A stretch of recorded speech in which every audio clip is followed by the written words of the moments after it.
అదే RTV app వార్తల్ని క్షణాల్లో చదివే అవకాశం ఉంటుంది. ఒక న్యూస్ పేపర్, ఒక టెలివిజన్ ఛానల్ మీ చేతుల్లో ఎప్పుడూ ఉంటాయి. కేటీఆర్కి ఎందుకు అనిపించిందో అట్లా, మరి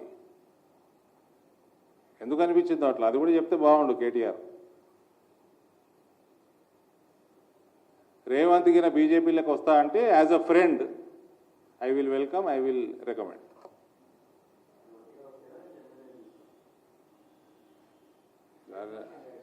నేను ఫ్రెండ్గా అని చెప్పిన, అది తీసుకునేది ఎవరిని తీసుకొస్తే ఎవరిని తీసుకోవాలన్నది మొన్న అడ్డగారు డిసైడ్ చేస్తారు, కిషన్ రెడ్డి గారు డిసైడ్ చేసుకుంటారు. నేను యాజ్ అ ఫ్రెండ్ అని చెప్పిన, అందుకనే ముందే I will recommend. Is an active person, there is no doubt. And I will tell you, అసమర్థ ప్రభుత్వం అన్న నేను, రేవంత్ రెడ్డి అసమర్థుడు కాదు. కాంగ్రెస్ పార్టీలు ఉంటే ఇంకా అసమర్థుడు తయారవుతాడు ఆయన. కాంగ్రెస్ పార్టీలు ఆయన పని చేయనియరు.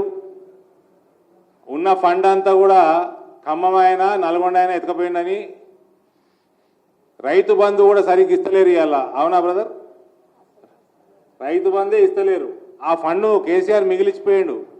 అది మన దాని డిస్బర్స్మెంట్ ఉండే ఎలక్షన్కి కరెక్ట్ కొన్ని 2-3 రోజుల ముందర ఇప్పుడు, అప్పుడు ఎలక్షన్ కమిషన్ అది ఆపినట్టుంది కదా, ఆపిన ఫండు ఖమ్మం అయినా నల్గొండ అయినా ఎత్తుకపోయాడు మంత్రులు.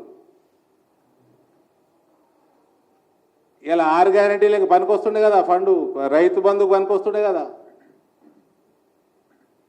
అందుకే చెప్తున్నా, రేవంత్ అసమర్థుడు అంటే ఎవరు నమ్మరండి. నేను బీయింగ్ ఇన్ అపోజిషన్ అంటే సమర్థుడు, కానీ కాంగ్రెస్ పార్టీలు ఉంటే మాత్రం ఆ మిగిలిన 15 సంవత్సరాలు వేస్ట్ అవుతాయి. ఉన్న సమర్థత కూడా పోగొట్టుకుంటారు. మరిన్ని వీడియోస్ కోసం ఛానల్ ని సబ్స్క్రైబ్ చేయండి. లేటెస్ట్ అప్డేట్స్ కోసం వాట్సాప్ ఛానల్ ని ఫాలో చేయండి. అండ్ లింక్ డిస్క్రిప్షన్ లో ఉంది.